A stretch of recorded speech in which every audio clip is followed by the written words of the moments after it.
बच्चों, how are you all? I hope each one of you is absolutely good. I'm your biology educator Dr. Diksha. Welcome you all in today's class, जिसमें हम पढ़ रहे हैं class 11th biology का 14 chapter breathing and exchange of gases. Part 1 से लेकर part 10 तक हम कंप्लीट पढ़ चुके हैं, जिसमें हमने क्या देखा, डिफरेंट रेस्पिरेटरी ऑर्गन्स के बारे में देखा, ह्यूमन रेस्पिरेटरी सिस्टम में रेस्पिरेटरी पासेज एंड लंग्स के बारे में पढ़ा, mechanism of breathing, inspiration expiration को देखा, रेस्पिरेटरी वॉल्यूम एंड कैपेसिटीज के बारे में पढ़ा, regulation of respiration, exchange of gases, transport of gases के बारे में पढ़ा, एंड में हमने क्या लिया था, डिसऑर्डर ऑफ रेस्पिरेटरी सिस्टम। साथ ही साथ हमने एनसीईआरटी के कुछ क्वेश्चंस भी कर लिए थे। अब हम इसका पार्ट 11 ले रहे हैं, जिसमें एनसीईआरटी के और भी क्वेश्चंस करेंगे। तो बच्चों, क्वेश्चन क्या है आपका, what is the effect of partial pressure of carbon dioxide on oxygen transport. बच्चों, ऑक्सीजन कंटेनिंग एयर हमारे लंग्स में कहां आती है, एल्वेलाई में आती है, राइट। एल्वेलाई में ही आएगी, वहीं पे क्या होता है, डिफ्यूजन ऑफ गैसेस देखने को मिलता है। वहां से ब्लड के थ्रू कहां पहुंचती है, टिश्यूज में। तो पार्शियल प्रेशर ऑफ ऑक्सीजन कहां पे है, एल्वेलाई में ज्यादा है, partial pressure of carbon dioxide कम है। इसके अगेंस्ट टिश्यूज की बात करें तो टिश्यूज में क्या हो रहा है, मेटाबॉलिक एक्टिविटीज हो रही है, जिसके थ्रू क्या बन रहा है, कार्बन डाइऑक्साइड।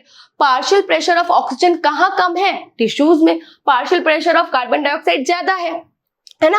जैसे ही ऑक्सीजन कंटेनिंग एयर एल्वेलाई में आती है, आसपास क्या है, ब्लड है, ब्लड में क्या है, हीमोग्लोबिन। तो ये ऑक्सीजन हीमोग्लोबिन के साथ बाइंड होकर क्या बना देती है, ऑक्सी हीमोग्लोबिन। जब ये ब्लड के थ्रू टिश्यूज में पहुंचती है तो टिश्यूज में मेटाबॉलिक एक्टिविटीज हो रही है, वहां पे ऑक्सीजन की डिमांड है, यानी ऑक्सीजन कम है, तो ये ऑक्सी हीमोग्लोबिन डिसोसिएट हो जाता है, ऑक्सीजन मिल जाती है टिश्यूज को और कार्बन डाइऑक्साइड वापस हीमोग्लोबिन के साथ बाइंड होकर एल्वेलाई में पहुंच जाता है। तो partial pressure of carbon dioxide का रोल है ना भाई, एल्वेलाई में क्या है, partial pressure of carbon dioxide कम है तो ऑक्सीजन हीमोग्लोबिन के साथ बाइंड हो जाती है, ऑक्सी हीमोग्लोबिन बना लेती है। ये ऑक्सी हीमोग्लोबिन जैसे ही टिश्यूज के पास पहुंचती है तो टिश्यूज में क्या है, ऑक्सीजन की कमी है, तो वहां पे ऑक्सी हीमोग्लोबिन डिसोसिएट हो जाता है, ऑक्सीजन टिश्यूज को मिल जाती है और ऑक्सीजन का इस तरीके से ट्रांसपोर्ट हो जाता है। बच्चों, ऑक्सीजन दो तरीके से ट्रांसपोर्ट होती है। मैक्सिमम किसके थ्रू होती है, हीमोग्लोबिन के साथ बाइंड होकर 97% में, 3% ये डिसॉल्व फॉर्म में होती है विद प्लाज्मा। किस तरीके से आंसर रिप्रेजेंट करोगे ये भी देख लो बच्चों। भाई, कार्बन डाइऑक्साइड का पार्शियल प्रेशर बहुत इंपॉर्टेंट रोल प्ले करता है ऑक्सीजन ट्रांसपोर्ट में। एल्वेलाई की बात करें तो वहां पे क्या है, low partial pressure of carbon dioxide है, high partial pressure of oxygen है। इन अगेंस्ट टिश्यूज में बात करें तो टिश्यूज में क्या है, high partial pressure of carbon dioxide है, low partial pressure of oxygen है। एल्वेलाई साइड में जो ऑक्सीजन है वो हीमोग्लोबिन के साथ बाइंड होकर क्या बना देती है, ऑक्सी हीमोग्लोबिन। जैसे ही ब्लड के थ्रू ये टिश्यूज में पहुंचती है तो टिश्यूज में क्या होता है, मेटाबॉलिक एक्टिविटीज होती है, जिसमें ऑक्सीजन की डिमांड होती है। ये ऑक्सी हीमोग्लोबिन डिसोसिएट हो जाता है, ऑक्सीजन किसको मिल जाता है, टिश्यूज को मिल जाता है। Clear clear clear clear clear. चलो नेक्स्ट क्वेश्चन देखते हैं। नेक्स्ट क्वेश्चन क्या है, what happens to the respiratory process in a man going up a hill.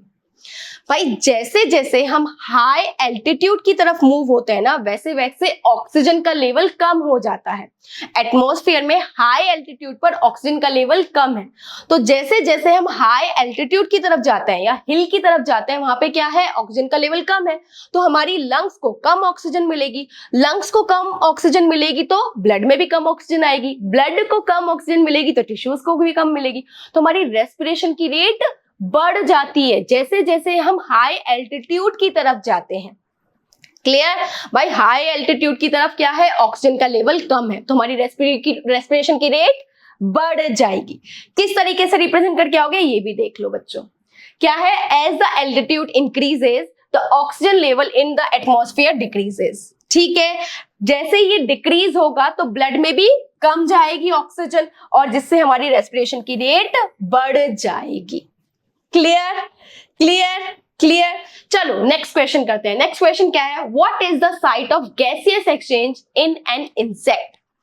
Insect बच्चों किसके अंदर आता है, फाइलम आर्थ्रोपोडा के अंदर आता है। वहां पे किसके थ्रू रेस्पिरेशन होता है, ट्रेकियल सिस्टम के थ्रू होता है।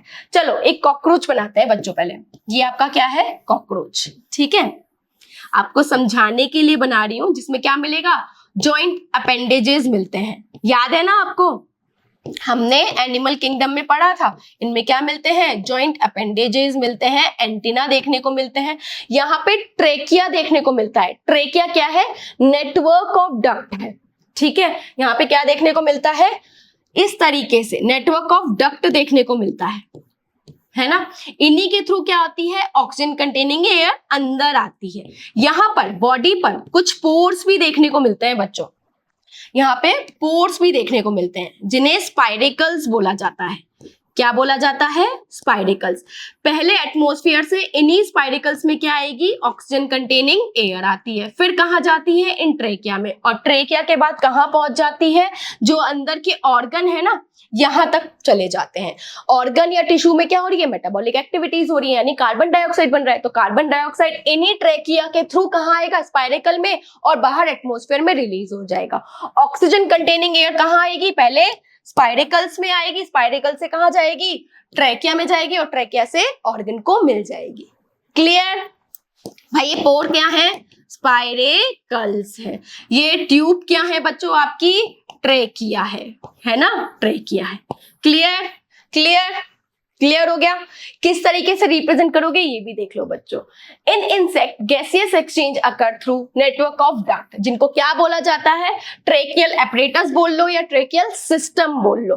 टिनी holes on the side of an insect body are known as spiracle. छोटे छोटे से जो पोर्स होते हैं बॉडी पर, उनको क्या बोला जाता है, स्पाइरेकल।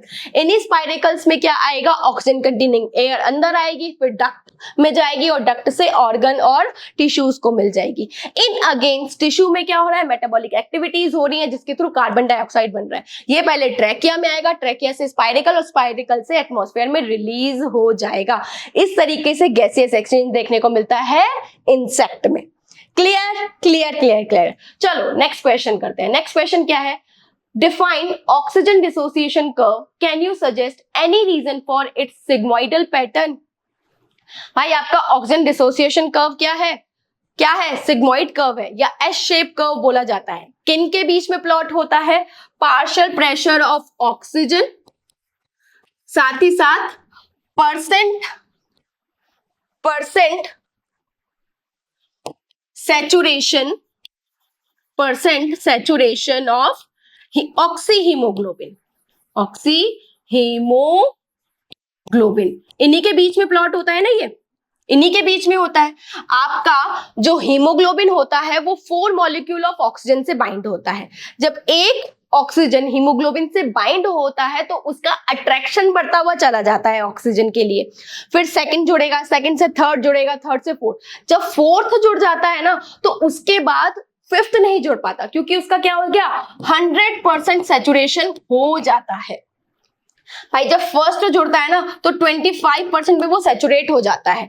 नेक्स्ट जुड़ता है तो 50% में, थर्ड जुड़ता है तो 75% में वो सैचुरेट हो जाता है। इसके बाद उसके पास कोई फिफ्थ हाथ नहीं रहता। मान लो हीमोग्लोबिन के 4 हाथ हैं, तो वो 4 जगह ही तो ऑक्सीजन से बाइंड हो पाएगा, 5वां हाथ है ही नहीं तो ऑक्सीजन से बाइंड ही नहीं हो पाता। इस वजह से ये कैसा होता है, एस शेप में होता है। Clear clear clear. कैसे रिप्रेजेंट करोगे ये भी देख लो बच्चों। The oxygen dissociation curve is a graph showing percent saturation of oxyhaemoglobin at different partial pressure of oxygen. किनके बीच में प्लॉट होता है, पार्शियल प्रेशर ऑफ ऑक्सीजन, जो कि एक्स एक्सिस पे रहती है, वाई एक्सिस पे क्या रहेगा, परसेंट सैचुरेशन ऑफ ऑक्सीहीमोग्लोबिन। क्या दिखाता है, balance of oxyhaemoglobin and haemoglobin at different partial pressure of oxygen. ठीक है, पार्शियल प्रेशर ऑफ ऑक्सीजन कहां पे ज्यादा है, एल्वेओलाई में। एल्वेओलाई में क्या होगा, ऑक्सीजन हीमोग्लोबिन के साथ बाइंड होकर ऑक्सीहीमोग्लोबिन बना देती है। जैसे ही ब्लड के थ्रू टिश्यूज के पास पहुंचती है तो टिश्यू में पार्शियल प्रेशर ऑफ ऑक्सीजन कम है, तो ये डिसोसिएट हो जाती है। ठीक है, सिग्मोइडल क्यों होता है ये, क्योंकि जैसे ही एक हीमोग्लोबिन फर्स्ट ऑक्सीजन से बाइंड होता है तो उसका अट्रैक्शन बढ़ता हुआ चला जाता है। किसके लिए, सेकंड से बाइंड होने के लिए, सेकंड के बाद थर्ड से, थर्ड से फिर फोर्थ से, फोर्थ के बाद उसका 100% सैचुरेशन हो जाता है। उसके पास कोई अदर बाइंडिंग साइट नहीं रहती जहां पे ऑक्सीजन वो बाइंड हो सके। इसी वजह से ये कैसा होता है, सिग्मोइड शेप में होता है या एस शेप में होता है। क्लियर, एक बार देख भी लो है ना। ये प्लॉट इसी तरीके से होता है ना, जैसे ही फर्स्ट बाइंड हो जाता है तो 25% पे ये सैचुरेट हो जाता है, जैसे ही नेक्स्ट जुड़ता है तो 50% में ये सैचुरेट हो जाता है, थर्ड के बाद ये 75% पे हो जाता है, जब फोर्थ जुड़ जाता है तो 100% सैचुरेशन आ जाता है बच्चों। एक कांस्टेंट ग्राफ चला जाता है क्योंकि नेक्स्ट जुड़ ही नहीं पा रहा, जिसकी वजह से प्लॉट कैसा होता है, सिग्मोइडल एस शेप में। Clear clear clear clear. चलो नेक्स्ट क्वेश्चन देखते हैं। नेक्स्ट क्वेश्चन क्या है, have you heard about hypoxia, try to gather information about it and discuss with your friends. भाई मुझे तो पता है हाइपोक्सिया क्या है, क्या आपको पता है हाइपोक्सिया क्या है? चलो नहीं पता तो मैं बता देती हूँ। हाइपोक्सिया क्या है बच्चों, जिसमें बॉडी को सफिशिएंट अमाउंट में ऑक्सीजन नहीं मिलती। क्या कंडीशन कहलाती है, इनसफिशिएंट रिड्यूस ऑक्सीजन कंडीशन कहलाती है।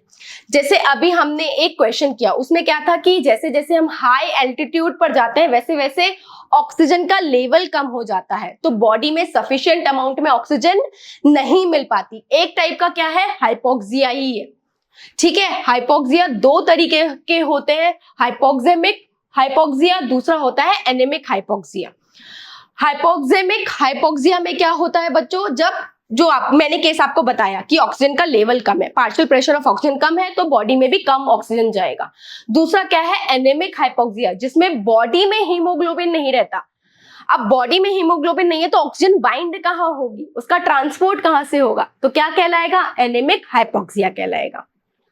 क्लियर, कैसे रिप्रेजेंट करोगे ये भी देख लो बच्चों। Hypoxia is a condition characterized by insufficient और रिड्यूस सप्लाई ऑफ ऑक्सीजन। ठीक है, लंग्स को सफिशिएंट अमाउंट में ऑक्सीजन नहीं मिलना क्या कहलाती है, हाइपोक्सिया कहलाती है।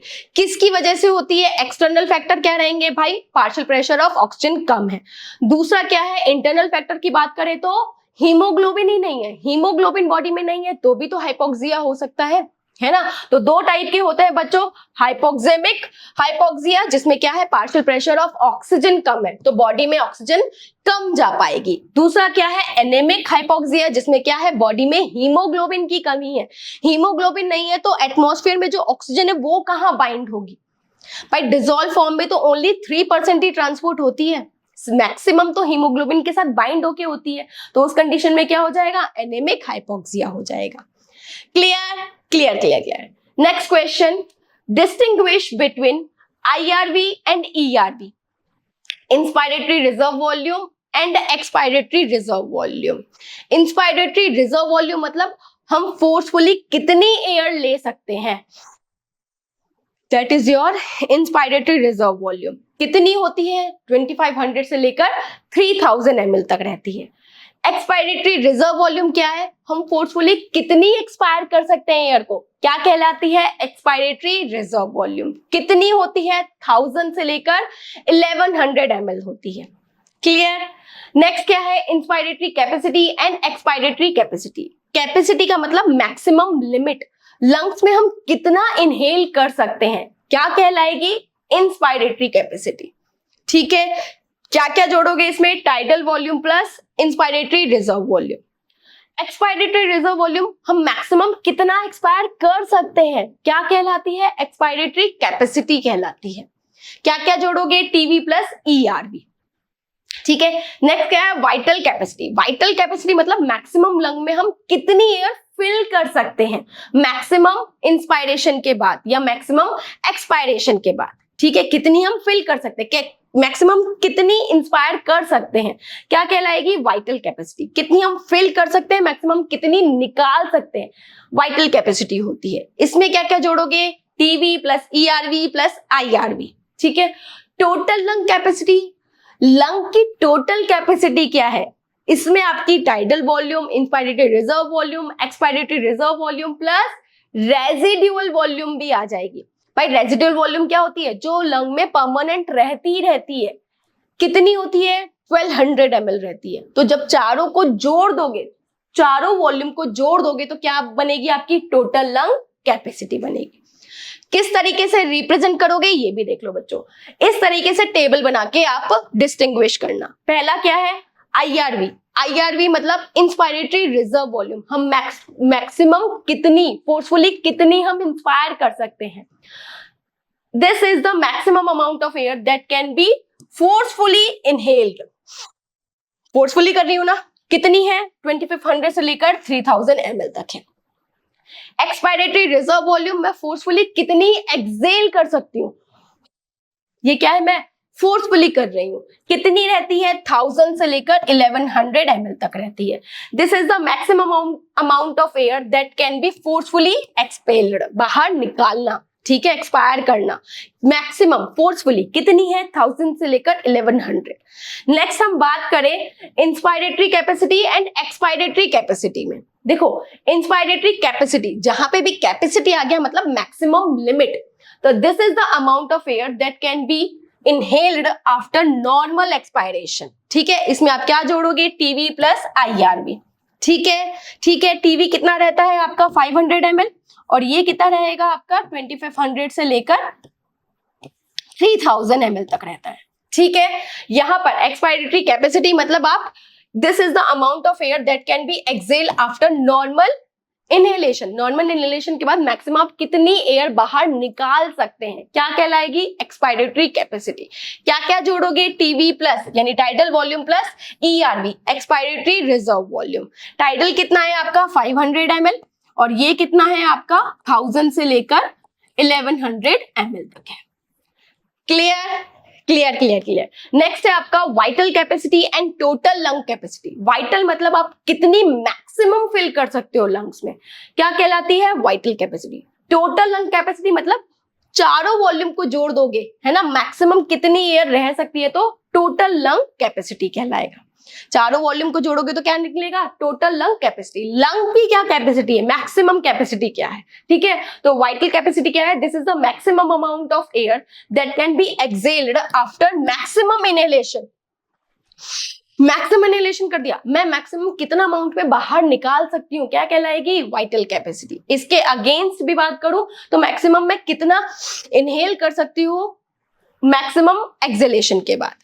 क्या क्या जोड़ोगे इसमें, ERV plus IRV plus TV यानी expiratory reserve volume, inspiratory reserve volume plus tidal volume. Maximum कितनी होती है 4000 ml होती है। टोटल लंग कैपेसिटी की बात करूं तो मैं चारों वॉल्यूम को जोड़ दूंगी भाई, residual volume, tidal volume plus expiratory reserve volume, inspiratory reserve volume, यही तो टोटल लंग कैपेसिटी कहलाएगी ना। चारों को जोड़ देंगे तो कितनी बनती है, 5000 से लेकर 6000 ml तक बनती है। क्लियर, कर लोगे इजीली। चलो बढ़ते हैं नेक्स्ट क्वेश्चन की तरफ। नेक्स्ट क्वेश्चन क्या है, what is the tidal volume, find out the tidal volume for an healthy human in an hour. भाई टाइडल वॉल्यूम क्या है, पर ब्रीथ में कितनी एयर इनहेल कर रही हूं, एक्सेल कर रही हूं, क्या कहलाती है, टाइडल वॉल्यूम। अप्रोक्स कितनी रहती है 500 ml पर ब्रीथ। ठीक है, ये आपकी टाइडल वॉल्यूम है। एक बात करूं पर मिनट की बात करूं, पर मिनट की बात करूं तो पर मिनट मैं क्या कर रही हूं, पर मिनट की बात करूं, है ना, तो मैं 12 to 16 टाइम क्या कर रही हूं, ब्रीथ कर रही हूं। तो टाइडल वॉल्यूम पर मिनट बात करूं तो पर मिनट कितनी हो जाएगी 500 ml इंटू 12 to 16 ml, है ना, कितनी हो जाएगी पर मिनट, पर मिनट कितनी हो जाएगी आपकी 6000 से लेकर 8000 ml हो जाएगी टाइडल वॉल्यूम। सही बात है, यानी टाइडल वॉल्यूम, टाइडल वॉल्यूम पर आर की बात कर रहा है, पर आर की बात कर रहा है, तो पर आर में इनको मैं वापस 60 कर दूंगी तो मेरा पर आर निकल जाएगा ना, निकल जाएगा ना, तो कितना हो जाएगा 36000 से लेकर 48000 ml पर आर हो जाएगा। Clear clear. भाई टाइडल वॉल्यूम क्या है, मैं पर ब्रीथ कितना इनहेल कर रही हूं, कितना एक्सपायर कर रही हूं, क्या कहलाता है, टाइडल वॉल्यूम। अप्रोक्स कितना रहता है 500 ml। पर मिनट की बात करूं तो एक मिनट में हम 12 to 16 टाइम क्या करते हैं, ब्रीथ करते हैं, क्या करते हैं, ब्रीथ करते हैं। यहाँ पे टाइम आ जाएगा बच्चों आपका 12 to 16 टाइम ब्रीथ करते हैं ना। तो पर मिनट की बात करूं तो टाइडल वॉल्यूम 6000 से लेकर 8000 ml हो जाएगा। पर आर की बात करें तो वापस इंटू 60 कर दोगे तो पर आर निकल जाएगा। किस तरीके से रिप्रेजेंट करना है ये भी देख लो। आपकी टाइडल वॉल्यूम क्या है? The amount of air that goes in during inhalation exhalation in normal state is called tidal volume। कितना रहता है? 500 ml पर ब्रीथ रहता है। ठीक है, पर मिनट की बात करें तो 6000 से लेकर 8000 ml रहता है। पर आर की बात करें तो 36,000 से लेकर 48,000 ml तक रहता है। क्लियर? ये है आज का लेक्चर जिसमें हमने कंप्लीट एनसीईआरटी क्वेश्चंस कर लिए हैं। Thank you so much for watching.